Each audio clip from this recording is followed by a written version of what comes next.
High-resolution satellite imagery of Belbek airfield after ATACMS strikes.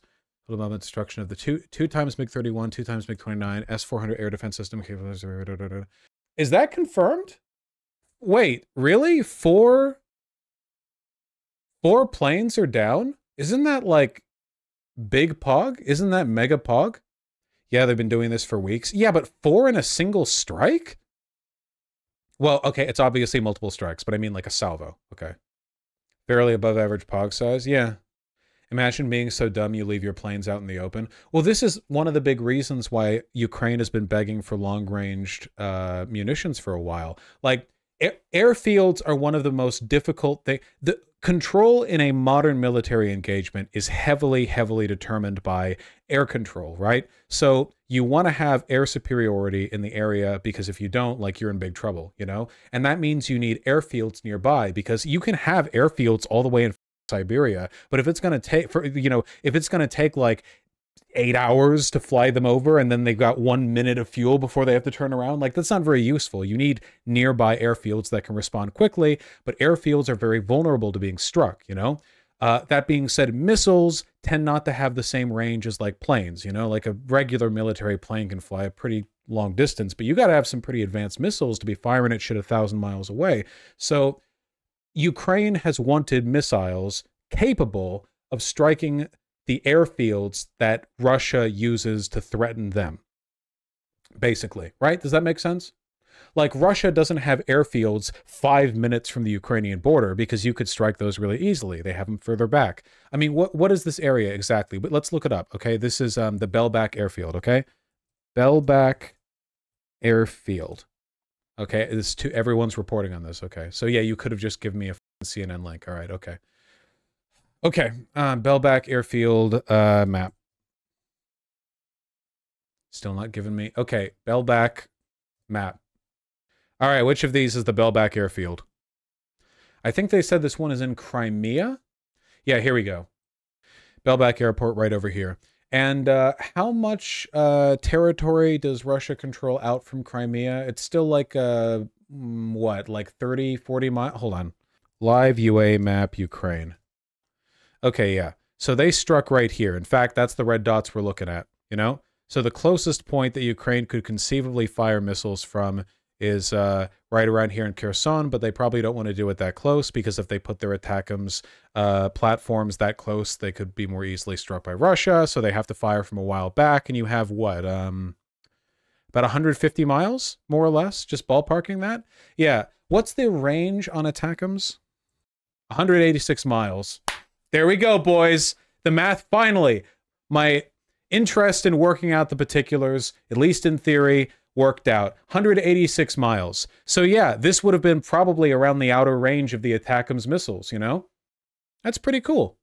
Ukraine has been denied these missiles by the US for 2 years because of fears of Russian escalation. Yeah. One of the reasons Biden, because he sucks, has been hesitant to arm Ukraine with this is because they're worried that if Ukraine has the ability to fire into Russia, they will, which they have been, and that's good.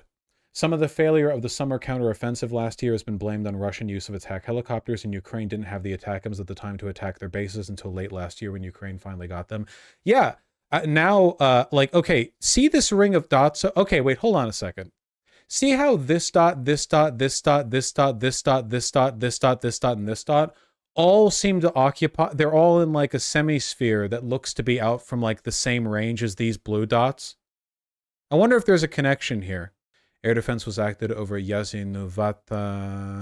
Air defense shot down. Okay, that's air defense now. And what are these? What is this? What are these ring? What is this ring of events? Let me click on it. Let me click on it. Oh, is that just describing military deployment areas? Or is it not linking to the thing? Okay, no, it should be linking to something here, shouldn't it? They've been pounding Crimea with drones and missiles almost every day for months. They sent over 100 drones into Russia for 2 nights in a row, blowing up oil refineries. It's so based. So based. I love looking at the NatSec pro-Ukraine guys on Twitter who are like, you know, Russia's incursion on Ukrainian territory is unforgivable and every use of weapons to repel them is justified. And you just know they're Zionists too, or at least pro-Israel, because so many of them have been. This one is a Ukrainian person. Bayraktar_1 love. I wonder if this is going to really make the difference. Oh, I forgot about the Ukraine thing, TBH. Thank you, Valerie_TBH. Clearly, I've been doing you a disservice as a propagator of news. That's my fault. Vosh, most of the Syrian civil war people are pro-Palestine and pro-Ukraine. Yeah, the Syrian civil war people. My understanding is that Ukraine is not pro-Palestinian, in large part because they don't want to ostracize themselves from the Western governments they want weapon shipments from. Tanks are so vulnerable. Wow, Jessica88, is that true? Because you just said that a second ago. Also, the Russian cope cages have been a thing for a while. I'll admit this is much more elaborate of a cope cage than the ones I've seen before, but it's not new.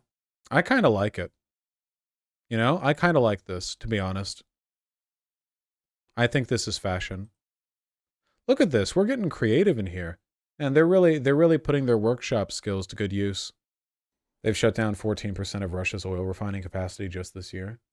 Yeah, we'll see how well this keeps. You know, we have to assume that Russia doesn't really have the resources to continuously repair their oil extraction and refinement facilities. 14% is significant. It's getting larger and quickly too. You know? Wasn't it only like 8% just a month ago? I remember this number is going up. Ukraine has correctly identified that Russia can sustain its war economy for a decent length of time just off the fact that it produces so much oil. Yeah, Vosh, a lot of Russia's oil refinement and extraction infrastructure was built by Exxon and Shell. Is that true?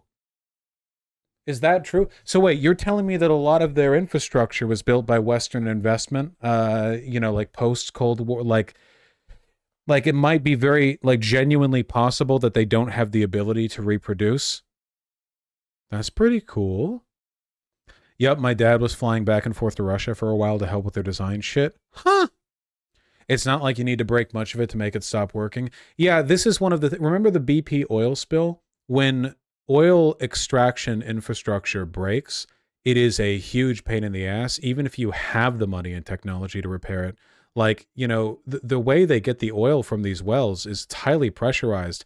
If the equipment that extracts and collects it breaks, you know, you can't just like go in there and like like fix it or what. Like you're effectively talking about like doing these repairs, this reconstruction around an active continual spill zone. And a lot of it's natural gas too, you know. This is oil. What about their natural gas? Because the natural gas is the main shit that Russia has been hedging on for a while, right? What's the realistic possibility that Ukraine could win? I don't know. I think that in the long run, Ukraine's odds are getting better, but it's really just a matter of like how long that fire persists and whether or not it's ever outweighed by a desire to see peace, even if there's a concession.